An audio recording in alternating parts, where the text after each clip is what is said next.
جو خواہشات ہیں جو یہ ان کا برداشت کرنا یہ بہت مشکل ہے. اور رمضان میں اللہ انہی 3 چیزوں پہ پابندی لگا دیتے ہیں. ویسے تو 4 چیزیں ہیں نا جو بہت زیادہ انسان کو, جس کی خواہش سونا اور جنسی خواہشات اور کھانا اور پینا. تو ان میں سے 3 اللہ تعالیٰ روزے کی حالت میں کیا کر دیتے ہیں, پابندی لگا دیتے. کھانا پینا اور جنسی خواہش آپ پوری نہیں کر سکتے.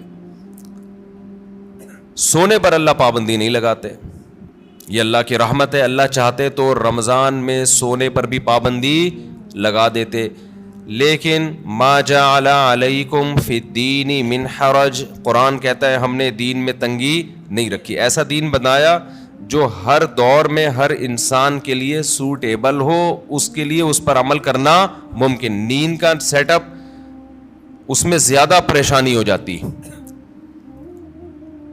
اور عین ممکن ہے صحت کو نقصان ہونا بھی شروع ہو جاتا. تو رمضان کا مقصد لوگوں کی صحتوں کو نقصان پہنچانا نہیں ہے, لوگوں میں خواہشات پہ کنٹرول کرنے کا جذبہ پیدا کرنا ہے. اور ویسے بھی حکمت کی بات کیا ہے کہ اللہ اگر نیند پہ پابندی لگا دیتے نا, نیند پہ, تو کیا ہوتا, لوگ مغرب کے بعد سوتے وہ فجر میں اٹھتے. کیا خیال ہے؟ تو نیند ڈبل کر رہے ہوتے, اس کا کوئی فائدہ نہیں تھا. یعنی نیند ایسی چیز ہے نا جب آپ پہ مسلط ہوتی ہے تو آپ کے لیے اس کو روکنا ممکن نہیں رہتا. اب دن کے ٹائم میں نیند آتی, آپ لازماً آنکھ لگ رہی ہوتی ہے, آپ کی کہیں بھی بیٹھے ہوتے آنکھ لگ جاتی ہے آپ کی. یا پھر لوگ کیا کرتے, اتنی لمبی لمبی راتوں کو نیند لے لیتے, تو جو مقصد ہے وہ حاصل نہیں ہوتا. کھانے میں بھی ایسا ہی کرتے ہیں لوگ. بھائی انہوں نے کہا کہ بھائی صبح صادق سے لے کے مغرب تک کھانے پر پابندی ہے, تو مغرب سے کھانا شروع کرو, سحری تک نان اسٹاپ, اور کھاتے ہیں. الحمدللہ پاکستانی قوم غربت مہنگائی میں بھی دبا کے پھوڑنا پھاڑنا لگا ہوا ہے. لیکن آپ جتنی بھی اسپیڈ سے جتنا بھی کھا لیں, اس کے بعد بھی بہرحال چند گھنٹوں کے بعد آپ کا معدہ خالی ہوتا ہے. تو یہ صبح صادق سے لے کے غروب آفتاب تک اتنا ٹائم ہوتا ہے کہ نان اسٹاپ آپ ساری رات بھی پھوڑتے پھاڑتے رہیں, پھر بھی 5-6 گھنٹے بعد, سحری کے 6, 7, 8, 10 گھنٹے بعد معدہ کیا ہو جائے گا, خالی. اور وہ ٹینشن ہوگی. نہیں آ رہی بات سمجھ میں میرا خیال. تو اللہ میاں نے ہم سے نا یہ قربانی دلوائی ہے رمضان میں کہ تھوڑا منہ کو کیا کرو, کنٹرول. سب سے بڑا مسئلہ ہم نے علماء سے سنا ہے کہ جس آدمی کا اپنے منہ پہ کنٹرول نہیں ہے, باقی کسی خواہش پہ وہ کنٹرول نہیں کر سکتا. اور یہ بالکل درست بات ہے. دیکھو دنیا میں 2 قسم کے فلسفے ہیں, اس پر تو غیر مسلم اور مسلم سب کا اتفاق ہے کہ انسانیت کو کامیابی کی طرف لے جانا چاہیے, ہے یا نہیں؟ بھائی امریکہ بھی یہی بات کرتا ہے, انسان کو کس طرف لے کے جاؤ, کامیابی. جاپان والے بھی کہتے ہیں بھائی ایک سکسیسفل نیشن بننا چاہیے ہمیں, کامیاب بننا چاہیے ہمیں, اور اسلام بھی یہی کہتا ہے. لیکن غیر مسلموں کے ہاں کامیابی نام ہے خواہشات کے پورا ہونے کا. آپ کی تمام خواہشات پوری ہو رہی ہیں تو آپ ایک کامیاب انسان ہیں.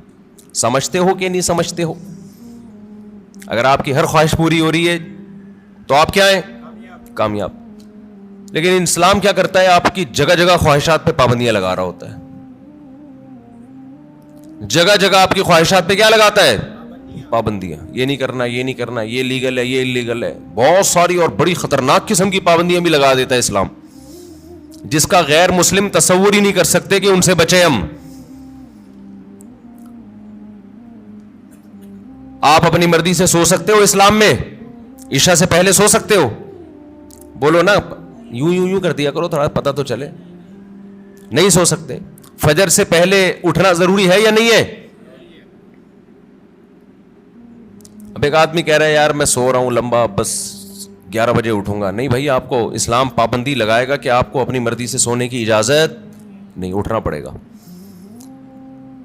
سردی ہے, وضو کا دل نہیں کر رہا, یخ ٹھنڈا پانی ہے, اسلام کیا کہے گا, غیر مسلم کیا کہے گا, بھائی نہیں اٹھو, یا اٹھ گئے ہو تو ہاتھ منہ مت دھو. لیکن اسلام آپ پہ پابندی لگائے گا آپ کو ہاتھ منہ دھونے پڑیں گے, چاہے ٹھنڈ لگے یا نہ لگے. بلکہ سردیوں میں وضو کرنے میں حدیث میں آتا ہے بہت زیادہ ثواب ہے, ایسے گناہ جھڑتے ہیں جیسے درختوں کے پتے جھڑتے ہیں سردیوں میں. پھر اسلام آپ پہ پابندی لگاتا ہے حلال حرام کی پابندیاں. نظر بھی اٹھا کے دیکھنے نہیں دیتا کسی انٹی کو. کتنی سخت پابندی ہے یہ نہیں ہے. گورا سوچ سکتا ہے اس پابندی, وہ تو نائٹ کلب میں جاتے ہیں, شراب پیتے ہیں, اور اسلام کہہ رہا ہے کہ نائٹ کلب جا کے زنا کرنا تو بہت ہی بڑا جرم ہے. لا تقربوا الزنا, قریب بھی نہیں پھٹکنا. کوئی انٹی جا رہی ہیں اس نیت سے دیکھ لوں کہ یار کیسی ہیں, یہ بھی آپ کے لیے کیا ہے, ناٹ الاؤڈ. اچھا, جو غیر مسلم لوگ ہیں ان کے ہیں کہ انسان کی ہر خواہش پوری ہو, وہ سمجھتے ہیں کہ یہ کامیابی ہے.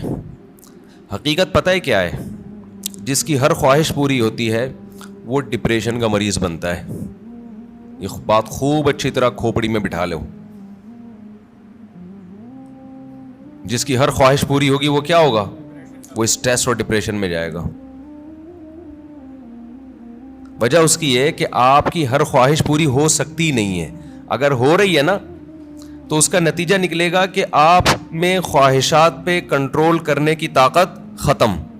ایک اسٹیپ ایسا آتا ہے جہاں کوئی نہ کوئی خواہش آپ کو قربان کرنی پڑتی ہے. دنیا میں کوئی شخص, فرعون بھی ایسا نہیں گزرا کہ اس کی ہر خواہش دنیا میں پوری ہوئی ہو. ساری پوری ہو رہی تھی, موسیٰ علیہ السلام آ گئے, ایک دم دماغ کھٹکا نا اس کا, یہ کیا ہو گیا بھائی, یہ تو ہوتا ہے.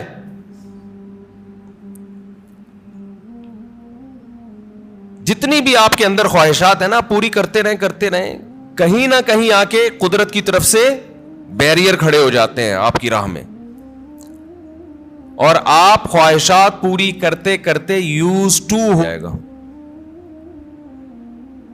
وجہ اس کی ہے کہ آپ کی ہر خواہش پوری ہو سکتی نہیں ہے. اگر ہو رہی ہے نا تو اس کا نتیجہ نکلے گا کہ آپ میں خواہشات پہ کنٹرول کرنے کی طاقت ختم.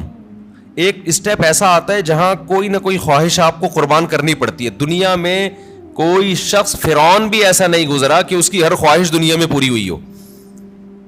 ساری پوری ہو رہی تھی, موسیٰ علیہ السلام آ گئے, ایک دم دماغ کھٹکا نا اس کا, یہ کیا ہو گیا بھائی, یہ تو ہوتا ہے.